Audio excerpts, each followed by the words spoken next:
जानते हैं अजीब बात क्या है? जब आप उसे मैसेज करना बंद कर देते हैं और वो आपको मैसेज करना बंद कर देती है तो ऐसा लगता है जैसे कुछ नहीं हो रहा है, जैसे खामोशी का मतलब है कि सब कुछ खत्म हो गया। लेकिन सच्चाई ये है कि जब बातचीत रुकती है तो खेल खत्म नहीं होता, वो पलट जाता है। क्योंकि खामोशी भावनाओं की गैर मौजूदगी नहीं है, ये वो स्टेज है जहां भावनाएं आखिरकार खुद को जाहिर करती हैं। जब दो लोग चुप हो जाते हैं तो एक सोचना शुरू करता है और दूसरा घबराना शुरू कर देता है, और जो शांत रहता है उस खामोशी में ताकत उसी के पास होती है। इसलिए मेरे साथ बने रहें। इस वीडियो के अंत तक आप समझ जाएंगे कि खामोशी आपके भेजे गए किसी भी मैसेज से ज़्यादा ज़ोर से क्यों बोलती है। आप देखिए, आजकल के रिश्ते शोर पर बने हैं, लगातार पिंग, स्टेटस, अपडेट्स और मंजूरी पाने की होड़। हम सब देखे जाने के आदी हैं, लेकिन खामोशी उस भ्रम को तोड़ देती है। ये एक ऐसा खालीपन पैदा करती है जहाँ पहले ध्यान हुआ करता था, और वो खालीपन सच्चाई को सामने आने के लिए मजबूर करता है।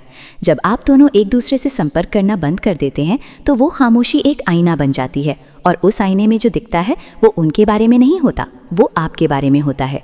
यहीं पर समझदार सोच स्टोइसिज्म प्रवेश करती है, भावनाओं पर नियंत्रण, स्पष्टता और लगाव से मुक्ति की प्राचीन कला। एक ज्ञानी व्यक्ति ने लिखा, अगर ये सही नहीं है तो इसे मत करो, अगर ये सच नहीं है तो इसे मत कहो।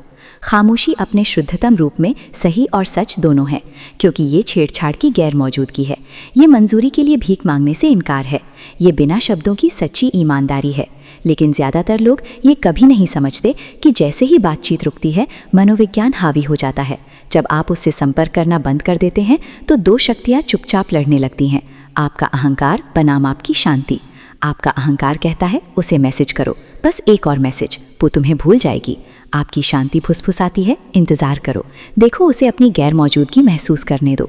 ज़्यादातर पुरुष इसी मनोवैज्ञानिक रस्साकशी में हार जाते हैं, क्योंकि खामोशी आपका लगाव जाहिर करती है। आप ज़्यादा सोचने लगते हैं, क्या मैंने कुछ गलत किया, क्या वो किसी और से बात कर रही है, शायद वो मुझे परख रही है।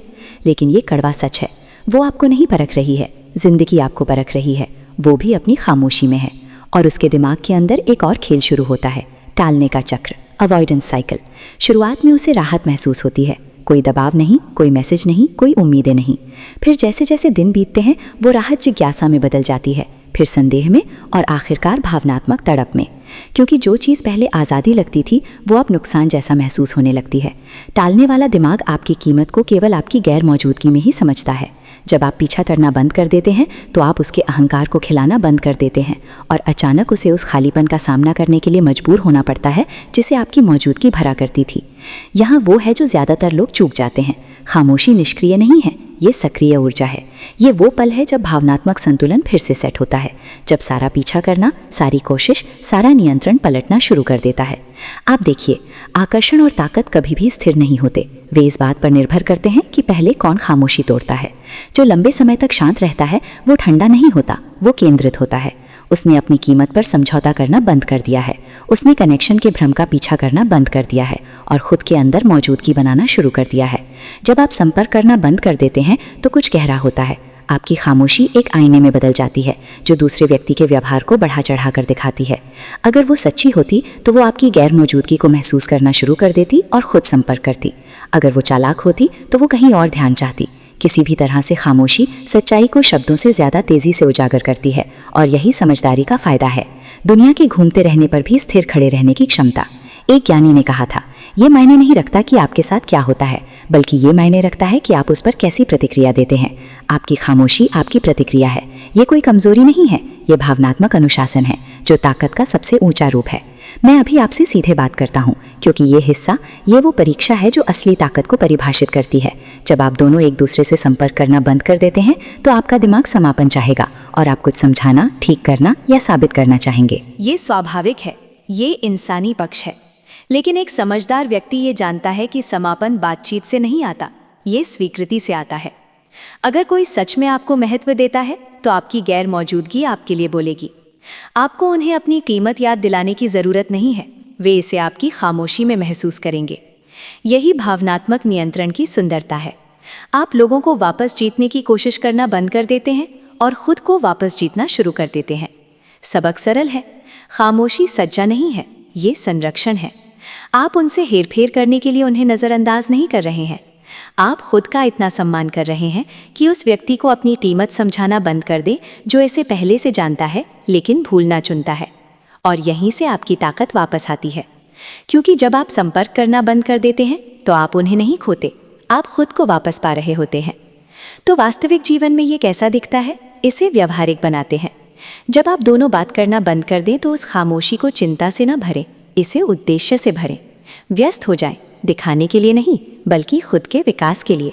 जिम जाएं, पढ़ें, अपना शरीर बनाएं, अपना दिमाग तेज करें, अपने काम में महारत हासिल करें। ये सब उनका ध्यान पाने के लिए नहीं बल्कि खुद को ये याद दिलाने के लिए करें कि उनके बिना आप कौन हैं। हर बार जब आप खुद को संपर्क करने से रोकते हैं तो आप अपने दिमाग को फिर से तार दे रहे होते हैं। आप इसे सिखा रहे होते हैं कि पीछा करने से ज़्यादा शांति महसूस होती है। और यहाँ मोड़ है, ये ऊर्जा बदलाव किसी का ध्यान खींचे बिना नहीं रहता। लोग महसूस करते हैं जब आपका ध्यान आप पर लौट आता है। आपकी खामोशी चुंबकीय बन जाती है, क्योंकि ये अब बेचैन नहीं है, ये ताकतवर है। वो सोचने लगती है, वो मुझे मैसेज क्यों नहीं कर रहा है, क्या वो आगे बढ़ गया है, क्या उसी के पास शुरू से असली ताकत थी। तभी खेल पलट जाता है, क्योंकि खामोशी रहस्य पैदा करती है और रहस्य आकर्षण को बढ़ाता है। लेकिन यहाँ समझदार लोगों का अंतर है। आप उसे वापस पाने के लिए खामोशी का इस्तेमाल नहीं करते हैं, आप इसका इस्तेमाल खुद को वापस पाने के लिए करते हैं। जब आप अंदर से खुद का निर्माण करना शुरू करते हैं तो आप महसूस करते हैं कि वो कभी भी आपकी मंजूरी नहीं थी, केवल प्रतिबिंब थी। जैसे ही आपकी ऊर्जा स्थिर होती है, आप नतीजों का पीछा करना बंद कर देते हैं और शांति को अपनाना शुरू कर देते हैं। और विडंबना ये है कि तभी दुनिया और कभी कभी वो भी आपका पीछा करना शुरू कर देती है। तो मैं आपसे ये पूछता हूँ, अगर आप दोनों ने अभी संपर्क करना बंद कर दिया तो क्या आपकी खामोशी आपको शांति देगी या ये आपकी निर्भरता को उजागर करेगी? क्योंकि वो जवाब वही आपका सच है। ज़्यादातर लोग खामोशी को संभाल नहीं पाते क्योंकि ये उन्हें खुद का सामना करने के लिए मजबूर करती है, लेकिन एक समझदार व्यक्ति इसका स्वागत करता है। एक ज्ञानी ने एक बार लिखा था, मनुष्य अपनी आत्मा से ज़्यादा शांत या परेशानियां दूर करने वाला ठिकाना कहीं नहीं पा सकता। आपको वहीं रहना होगा, उस भीतरी किले में जहाँ कोई मैसेज, कोई देरी, कोई अस्वीकृति आपकी नींव को हिला नहीं सकती। तो अगली बार जब संपर्क रुक जाए तो घबराएं नहीं, पीछा न करें, खामोशी को बोलने दें, क्योंकि खामोशी कहानियों को खत्म नहीं करती, ये उन्हें उजागर करती है। और उस स्थिरता में याद रखें, आप नियंत्रण नहीं खो रहे हैं, आप उस पर महारत हासिल कर रहे हैं। अगर इस संदेश ने आपके दिमाग और आपकी आत्मा को छुआ है तो एक सांस लें और याद रखें, खामोशी अंत नहीं है, ये आपके बदलाव की शुरुआत है। पायु मुधा हमेशा आपके लिए अच्छी वीडियो लाते रहते हैं। कृपया हमें सपोर्ट करें, चैनल को सब्सक्राइब कर लें, ये बिल्कुल फ्री है। जब तुम किसी लड़की से बात करना बंद कर देते हो तो सबसे पहले जो होता है वो है उसकी हैरानी और उलझन, क्योंकि जो बातचीत पहले नियमित थी वो अचानक रुक जाती है और वो सोचने लगती है कि आखिर हुआ क्या, तुम चुप क्यों हो गए, क्या गलती उसकी थी या तुम्हारी जगह बदल गई। इस अनिश्चितता में उसके अंदर उत्सुकता, बेचैनी या सवाल पैदा हो सकते हैं। लेकिन यहीं से एक मर्द के तौर पर तुम्हारा असली इम्तिहान शुरू होता है और यहीं स्टोइक दर्शन काम आता है, जो सिखाता है कि सिर्फ उसी चीज़ पर ध्यान दो जो तुम्हारे कंट्रोल में है, तुम्हारे विचार, तुम्हारे कर्म और तुम्हारी प्रतिक्रिया, क्योंकि उसकी भावनाएं, उसका सोचना या उसका रिएक्शन तुम्हारे कंट्रोल में नहीं है और उन्हें मैनेज करने की कोशिश करना सिर्फ तुम्हारी एनर्जी की बर्बादी है। मान लो अब तक तुम ही हमेशा मैसेज शुरू करते थे, प्लान बनाते थे और धीरे धीरे तुम्हें महसूस हुआ कि रिश्ता एक तरफा हो गया है। तुम पीछा कर रहे हो और बदले में वैसी वैल्यू नहीं मिल रही, तो तुम पीछे हटने का फैसला करते हो, तुम चुप हो जाते हो और यहीं से उसके मन में सवाल उठते हैं। लेकिन तुम सफाई देने या हालात सुधारने की जल्दी नहीं करते, बल्कि खामोशी को अपनाते हो, क्योंकि स्टोइक दर्शन के अनुसार खामोशी कमजोरी नहीं बल्कि ताकत है। ये आत्मनिरीक्षण और स्पष्टता का मौका है, जहाँ तुम अपनी भावनाओं को समझते हो, वैलिडेशन की ज़रूरत छोड़ते हो और ये स्वीकार करते हो कि तुम उसकी प्रतिक्रिया को कंट्रोल नहीं कर सकते। कई बार तुम्हारा पीछा हटना उसे भी रिश्ते की अहमियत और अपनी भूमिका पर सोचने का मौका देता है। अगर वो सच में वैल्यू करती है तो तुम्हारी खामोशी उसे झकझोर सकती है। लेकिन उससे भी ज़्यादा ज़रूरी ये है कि तुम खुद से ये पूछो कि क्या लगातार पीछा करना तुम्हारी वैल्यू और आत्मसम्मान के अनुरूप था, क्योंकि स्टोइक सोच कहती है कि बाहरी चीज़ें जैसे किसी का ध्यान देना या ना देना तुम्हारी आंतरिक शांति तय नहीं करनी चाहिए। तुम अपनी भावनाओं के मालिक हो, चाहे सामने वाला तुम्हारी उम्मीद के मुताबिक रिएक्ट करे या नहीं। पीछा रोककर और बिना जल्दबाजी रिएक्ट किए तुम आत्मसम्मान, भावना भावनात्मक आज़ादी और आंतरिक मजबूती दिखाते हो। तुम ये साबित करते हो कि तुम्हारी शांति किसी और के व्यवहार पर निर्भर नहीं है, और यही कंट्रोल की असली समझ है। खुद को संभालना, बाहरी वैलिडेशन से ध्यान हटाकर आंतरिक शांति पर टिकना, जो तुम्हें हालात से हिलने नहीं देती और एक मजबूत, शांत और आत्मविश्वासी मर्द बनाती है। अपनी शांति को पकड़े रखकर तुम सिर्फ उस एक पल में खुद को नहीं बदलते, बल्कि पूरे रिश्ते की गतिशीलता को बदल देते हो। और अगर ये बात तुम्हें छू रही है तो नीचे कमेंट में अपनी राय शेयर करो, या बस लिखो मैं अपनी शांति चुनता हूँ। क्योंकि जब तुम बात करना या पीछा करना बंद करते हो तो वो स्वाभाविक रूप से हैरान और उलझन में पड़ सकती है। लोग तब रिएक्ट करते हैं जब कोई जाना पहचाना पैटर्न अचानक बदल जाता है। वो पुरानी बातचीत, मुलाकातें और लम्हे दिमाग में दोहराने लगती है और ये समझने की कोशिश करती है कि ये बदलाव क्यों आया, क्या गलत हुआ, उसने क्या किया, या इस खामोशी की वजह क्या है। लेकिन स्टोइक नज़रिए से ये समय उसके बारे में सोचने का नहीं, बल्कि अपने बारे में सोचने का होता है। क्योंकि स्टोइक दर्शन सिखाता है कि हमें सिर्फ उसी पर ध्यान देना चाहिए जो हमारे कंट्रोल में है, हमारे विचार, हमारे कर्म और हमारी प्रतिक्रियाएं। इसलिए एक कदम पीछे हटकर खुद से पूछो कि क्या तुम अपने उसूलों के साथ सच्चे थे, क्या तुमने ईमानदारी से व्यवहार किया, या सिर्फ उसका ध्यान, तारीफ और मंजूरी पाने के लिए खुद से समझौता किया।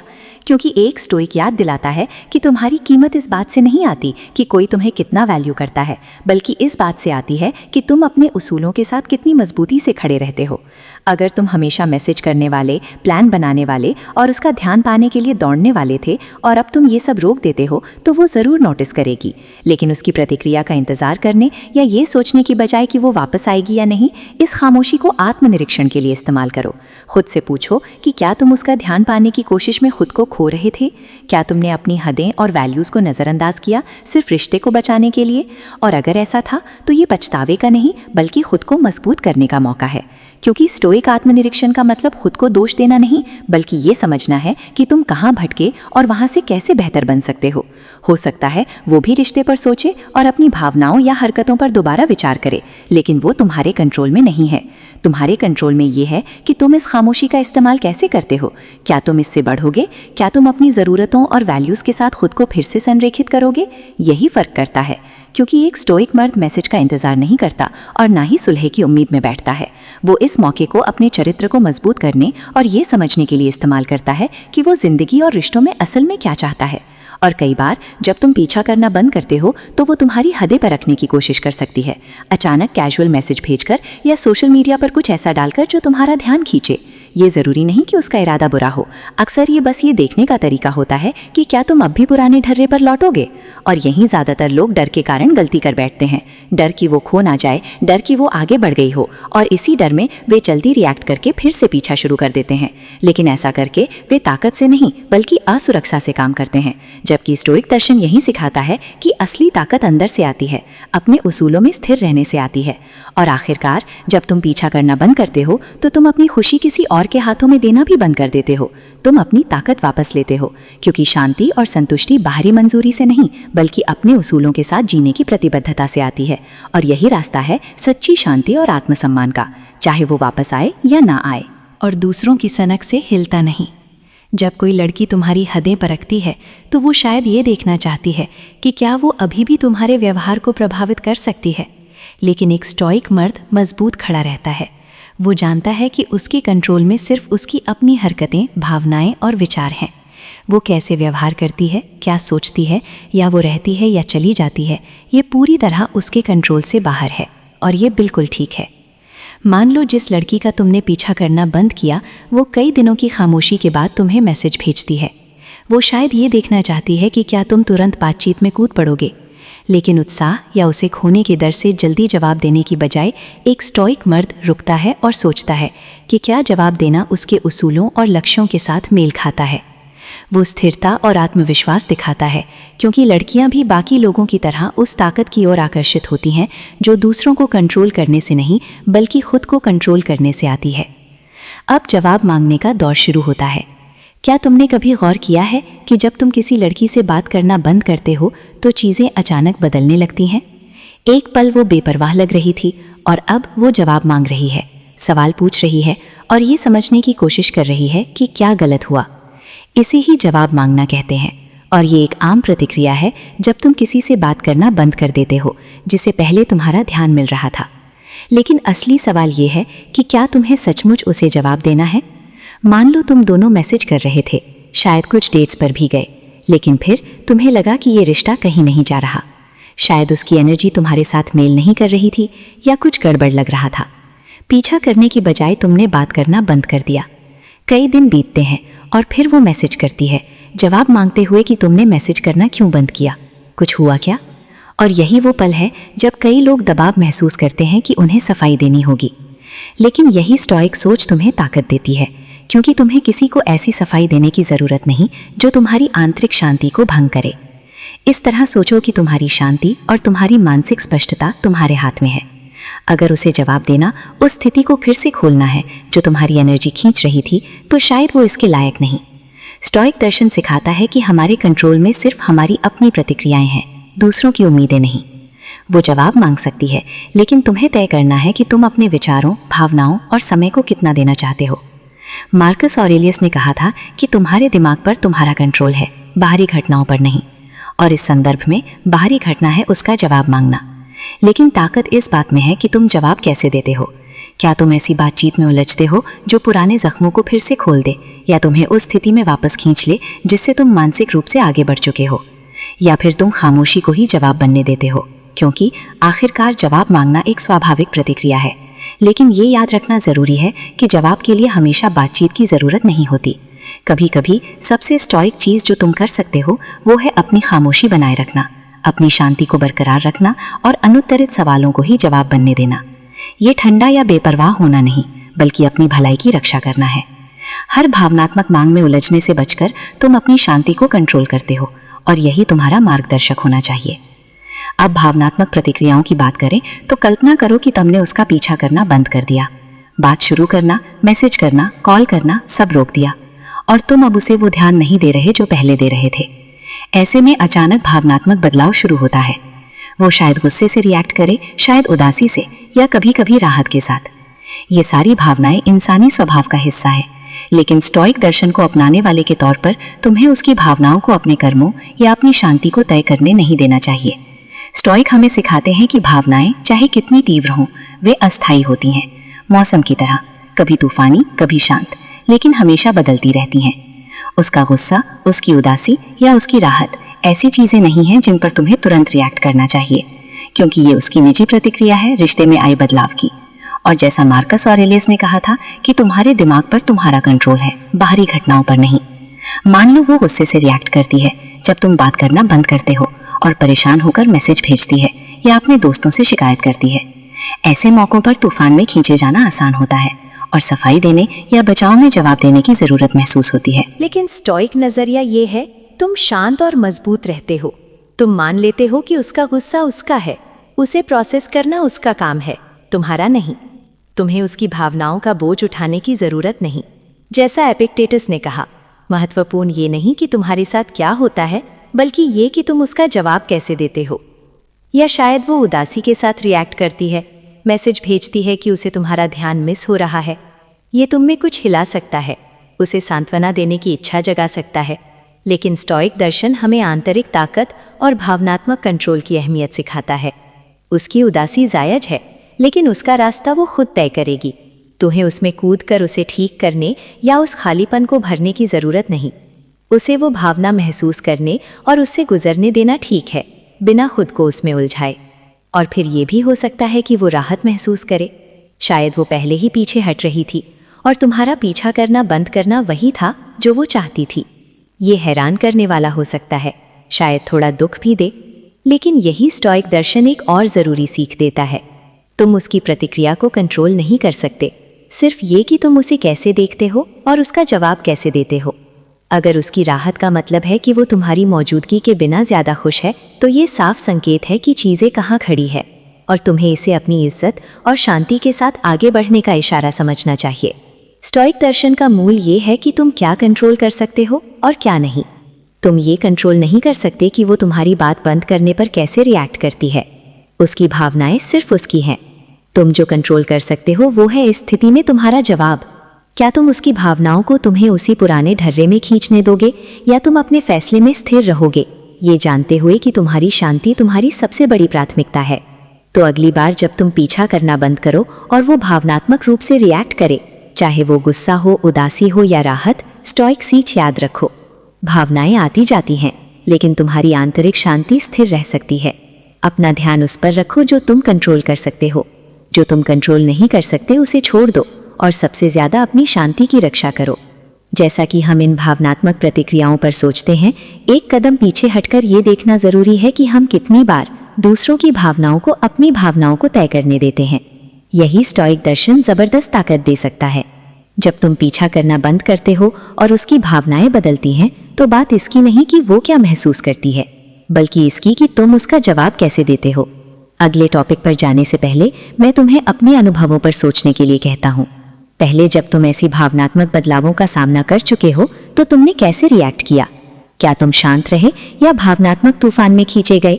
नीचे कमेंट में अपनी राय शेयर करो। तुम्हारी राय मायने रखती है, और शेयर करके तुम ना सिर्फ अपनी समझ को गहरा करते हो, बल्कि उन लोगों की कम्युनिटी में भी योगदान देते हो जो इस आत्मविकास की यात्रा पर हैं। चलो इस खोज को साथ में जारी रखें। 6. अपनी कीमत समझना। जब तुम पीछा करना बंद करते हो, वो तुम्हारी कीमत पर सोचने लगती है। वो सोचती है कि तुमने रिश्ते में क्या लाया, लेकिन तुम्हें उसकी राय पर निर्भर नहीं रहना। स्टोइक दर्शन कहता है, तुम्हारी कीमत तुम्हारे कर्मों और उसूलों से आती है। चाहे वो तुम्हारी अहमियत समझें या ना समझें, तुम अपने आप में पूरे हो। तुम्हें किसी के ध्यान की जरूरत नहीं। 7. दोबारा संपर्क करना। मान लो वो कुछ समय बाद मैसेज करती है। शायद वो उत्सुक है या उसे तुम्हारा ध्यान मिस हो रहा है, लेकिन स्टोइक मर्द जल्दबाजी में जवाब नहीं देता। वो सोचता है, क्या जवाब देना मेरे लिए सही है? शायद तुम जवाब दो जैसे, मैं ठीक हूँ, तू कैसी है? छोटा, शांत और संयमित। इससे तुम दिखाते हो कि तुम भावनाओं में नहीं बहते, तुम अपनी शांति को पहले रखते हो। 8. आगे बढ़ना। जब तुम पीछा करना बंद करते हो, असली बदलाव तुम में आता है। तुम अब उसके जवाब के इंतजार में नहीं रहते। तुम अपनी जिंदगी, अपने लक्ष्यों पर फोकस करते हो। शायद वो मैसेज करे, शायद ना करे, लेकिन स्टोइक दर्शन कहता है, तुम्हारी खुशी किसी और पर नहीं टिकी। तुमने अपनी भावनाओं पर कंट्रोल पा लिया। तुम हल्का महसूस करते हो, क्योंकि तुम अब फोन चेक करने या जवाब का इंतजार करने में नहीं उलझे। चाहे वो वापस आए या ना आए, तुम अपनी वैल्यूज के साथ जी रहे हो। यही असली आत्मविश्वास और इज्जत है। स्टोइक दर्शन सिखाता है कि तुम्हारी ताकत तुम में ही है, तुम्हें किसी की मंजूरी की जरूरत नहीं। जब तुम पीछा करना बंद करते हो, तुम उससे हार नहीं मान रहे, तुम नतीजे को कंट्रोल करने की जरूरत को छोड़ रहे हो। तुम इस विचार को अपनाते हो कि वो मैसेज करे या ना करे, तुम ठीक हो, क्योंकि तुम्हारी कीमत उसकी प्रतिक्रिया पर निर्भर नहीं। एक उदाहरण लेते हैं। तुमने मैसेज करना बंद कर दिया क्योंकि तुमने देखा कि तुम ही बातचीत को चलाए रख रहे थे। कई दिन बीतते हैं और शुरू में खामोशी रहती है। तुम सोचते हो कि क्या उसने नोटिस किया, लेकिन फिर तुम कुछ और नोटिस करते हो। तुम्हें हल्कापन महसूस होता है। तुम बार बार फोन चेक नहीं कर रहे, जवाब का इंतजार नहीं कर रहे और हर कदम पर ज्यादा नहीं सोच रहे। इसके बजाय तुम अपनी जिंदगी, अपने लक्ष्यों पर ज्यादा ध्यान दे रहे हो।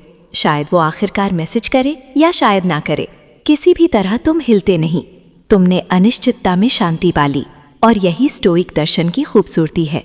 तुमने ध्यान उससे हटाकर अपने आप पर कर लिया। लगाव छोड़कर तुम खुद को वर्तमान में जीने की आज़ादी दे रहे हो। तुम अब क्या होगा या चीज़ों को किसी खास तरीके से होने की ज़रूरत से दबे नहीं हो। तुम अपनी वैल्यूज़ के साथ जी रहे हो, और यहीं से असली आत्मविश्वास और आत्मसम्मान आता है। आखिरकार चाहे तुम दोबारा जुड़ो या नहीं, वो गौण है। जो मायने रखता है वो ये है कि तुमने कुछ कहीं ज्यादा कीमती हासिल किया, भावनात्मक मजबूती। तुमने सीखा कि असली इज्जत अपने उसूलों के साथ कर्म करने से आती है, ना कि किसी और की मंजूरी के पीछे भागने से। तो दोस्तों, आज के लिए बस इतना ही। मिलते हैं ऐसे ही नेक्स्ट वीडियो में। तब तक के लिए आप सभी का धन्यवाद।